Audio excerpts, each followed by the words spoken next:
Hari ini kita mau ngambil rapot anak sekaligus jalan-jalan ke kota. Halo, assalamualaikum teman-teman semuanya. Terima kasih sudah klik dan tonton videoku ya. Jangan lupa untuk tonton videonya sampai habis biar kalian tahu kegiatan aku hari ini, a day in my life. Ya teman-teman, dimulai dari pagi hari. Jangan lupa sebelum kita tuh jalan-jalan ke suatu tempat untuk mempersiapkan sarapan terlebih dahulu supaya badan kita tetap sehat dan kuat untuk menjalani hari-hari, dan juga supaya lebih hemat ya, karena kita nantinya nggak akan kelaparan di jalan, sehingga kita nggak bingung untuk mampir ke warung atau ke depot atau ke tempat apapun lah ya. Pokoknya kita nggak bingung lagi, karena belum tentu di tempat tersebut itu ada banyak orang jualan. Pernah loh aku itu jalan-jalan atau pergi ke suatu tempat, ternyata di sana itu jarang banget yang jualan, akhirnya kita kelaparan. Makanya dari situ jangan lupa sebelum berangkat jalan-jalan kita itu wajib banget yang namanya sarapan. Jadi ini tadi aku masak nasi tiwul kesukaan anak dan suami aku. Lanjut lagi aku mau masak ikan asin ataupun gerih, ikan nila atau mujair. Kira-kira nanti dimasak seperti apa ya? Tonton videonya sampai habis. Nah, ini aku mau bersihin dulu sisik-sisiknya, karena biasanya yang namanya ikan asin itu jarang banget yang sisiknya dibersihkan. Daripada nanti makannya kayak selilitan atau gak nyaman, makanya aku bersihkan dulu. Kalau teman-teman biasanya seperti apa nih? Dibersihkan atau langsung digoreng aja? Kalau bisa dibersihkan ya, supaya sisik-sisik ikan itu tidak lengket di langit-langit mulut. Ini tadi ikan asinnya sebelumnya sudah aku siram pakai air panas ya. Tujuannya adalah untuk mengurangi kadar garamnya supaya tidak terlalu asin banget. Oh iya teman-teman, kemarin tuh ada yang tanya, kok bisa ya upload video panjang banget durasinya? Iya guys, jadi kalau misalkan kita mau upload video panjang banget itu, kita bisa pakai video yang VOD, karena video VOD itu tidak terbatas ya, berbeda banget dengan video Reels. Kalau pakai menu Reels, kita itu cuma bisa upload video yang berdurasi hanya 90 detik. Nah, kalau kita pakai menu yang postingan video atau video on demand, itu kita bisa pakai video atau bisa mengupload video yang berdurasinya sangat panjang, tidak terbatas. Oke, lanjut lagi kita ke masak-masaknya. Ini aku udah panasin air biar mendidih. Nanti kita bakalan ngerebus kangkungnya untuk dijadikan kulup atau rebusan biar ada lalap-lalapnya gitu loh.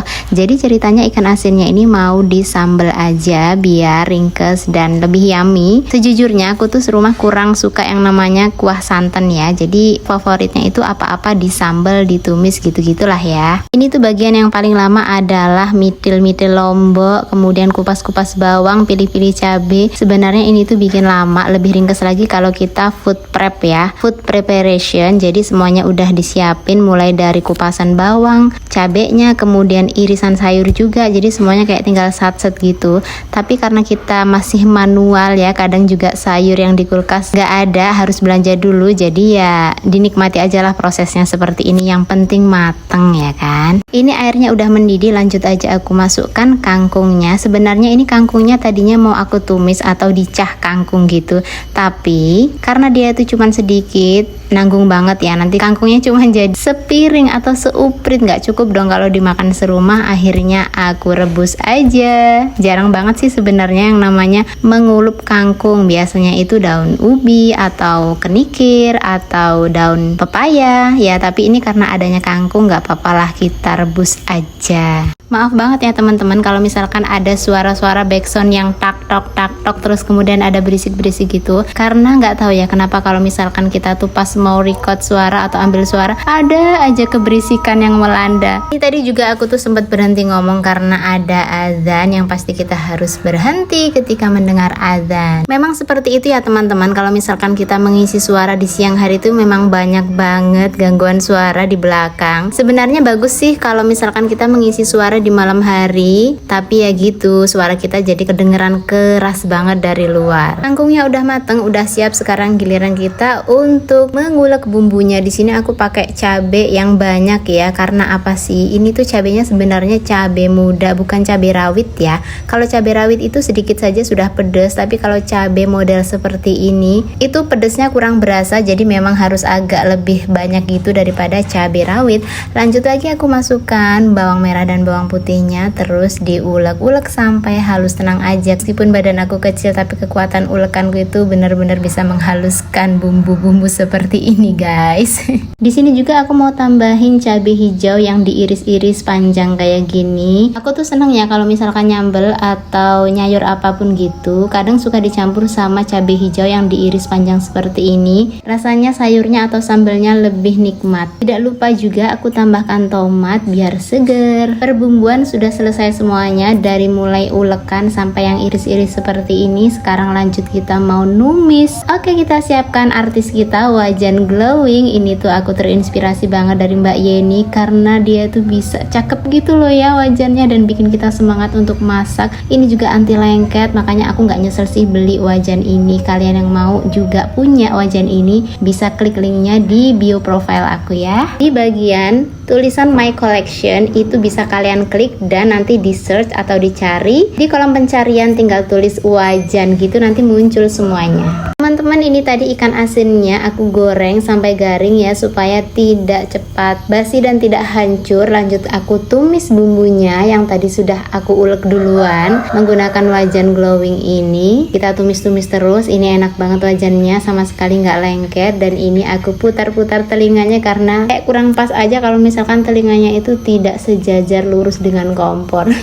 Ngomongin kompor, kalian jangan salfok sama kompor aku yang udah kayak jelek gitu ya, karena ini tuh udah turunan atau dari orang tuaku sebelumnya. Ini udah usianya banyak banget, sekitar 10 tahun lebih, makanya dia itu rupanya ataupun kulit-kulitnya udah agak ngelupas gitu. Kapan-kapan nanti akan aku bungkus pakai stiker ya biar kelihatan lebih cantik, karena kalau misalkan nggak dipakai atau dibuang itu sayang banget. Ini juga masih bisa dipakai, nyalanya juga masih bagus. Kita pakai aja dulu sampai rusak ya. Bumbunya udah mateng, dikasih air sedikit dan juga perbumbuannya seperti penyedap rasa. Lanjut nanti kita akan memasukkan ikan asin yang sudah digoreng tadi. Padahal tadi itu ikannya cuma 5 biji aja, tapi pas di sayur atau kita potong-potong jadi 2 bagian, akhirnya bisa banyak juga kan kelihatannya. Bisa dimakan satu rumah dan bisa untuk 2 kali makan. Setelah kita tunggu airnya menyusut, langsung aja kita angkat dan disiapkan di piring. Akhirnya sambal ikan asin kita udah mateng, siap untuk sarapan. Kali ini kita bakal sarapan bareng-bareng. Dan ini udah ada yang ngantri nih, dia udah ngeler nasi duluan, nasi tiwul. Ini anak aku, dia seneng banget sama menu ikan asin seperti ini. Selesai masak, lanjut aku persiapan untuk berangkat. Dan cara aku udah siap dengan dress code-nya yang seperti ini ya, dress code ala emak-emak, simple banget untuk urusan fashion. Nah, yang ribet malah bocil satu ini, dia itu sudah mempersiapkan bajunya sendiri sejak aku masak tadi. Kenapa dia juga tuh bawa-bawa yang namanya tas?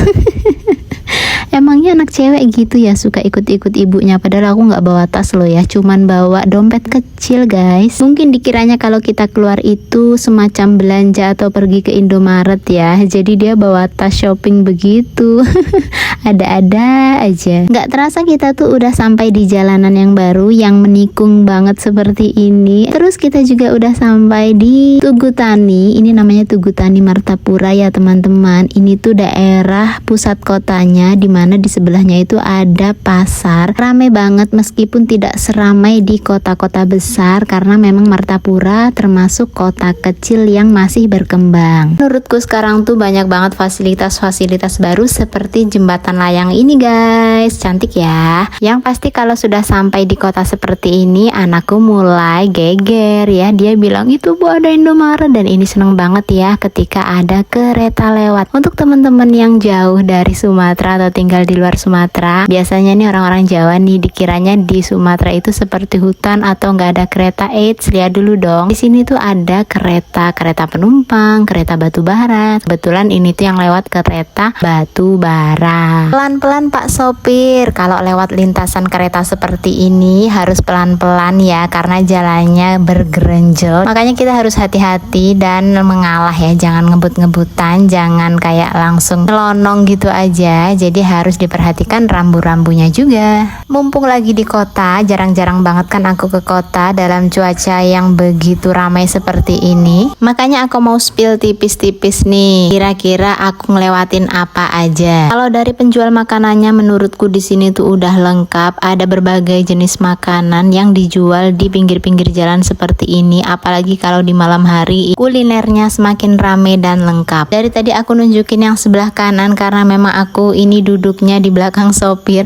Sekarang aku kasih tahu tahu yang di sebelah kiri sama aja rame juga, ada Indomaret, ada Alfamaret, kemudian ada bank-bank juga. Intinya sih kalau di Kota Martapura ini lumayan cukup ramai, itu juga ada odong-odong. Cuman di sini tuh yang susah adalah lahan parkirnya, makanya banyak banget itu mobil-mobil pada parkir di pinggir jalan. Sekolah anakku itu masuk gang ya, nggak di pinggir jalan. Kayak gini kecil, jadi kalau misalkan ada mobil berpapasan itu lumayan susah. Kebetulan kita ada di belakang truk, ya udahlah kita jalan pelan-pelan aja. Akhirnya kita sampai di tempat tujuan. Langsung aja aku turun menuju kelas dan ternyata bocilnya geger ikutan juga karena dia tahu di situ ada mainan, dan alhamdulillah ini ada kameramen dadakan yang mau ngerekamin kita. Meskipun cuman dari jarak yang jauh, tapi lumayan lah ya bisa kelihatan penampilan aku yang sangat sederhana ini. Kemana-mana sukanya pakai daster, apalagi ini kan acaranya cuman sebentar, ngambil rapot aja tuh aku udah nongol lagi loh. Dan ternyata aku seneng banget, ini kameramennya udah standby. Pas aku tahu malah rasanya kayak nahan ketawa gitu. Ternyata lumayan kreatif juga, kapan-kapan jadi kameramen lagi ya pak. Gitu aja istrinya udah seneng banget loh ya. Kira-kira temen-temen suaminya biasa bantu untuk ngerekamin video atau enggak nih? Yeay, akhirnya kita sudah tahu hasil rapotnya anak. Alhamdulillah hasilnya bagus. Semoga nanti di semester depan bisa lebih bagus lagi. Sekarang waktunya kita pulang. Jadi cuman seperti itu aja, yang ngambil rapot itu cuman sebentar karena di sini ngambil rapotnya nggak dari pagi atau harus bareng-bareng masuknya semua orang tuanya, tapi bisa bergantian datangnya. Kalau sudah selesai juga bisa langsung pulang. Makanya ini lebih fleksibel ya. Karena kita tinggal pulang aja. Terima kasih sudah menonton video sampai selesai dan sampai jumpa lagi di video-video berikutnya. Terima kasih. Assalamualaikum.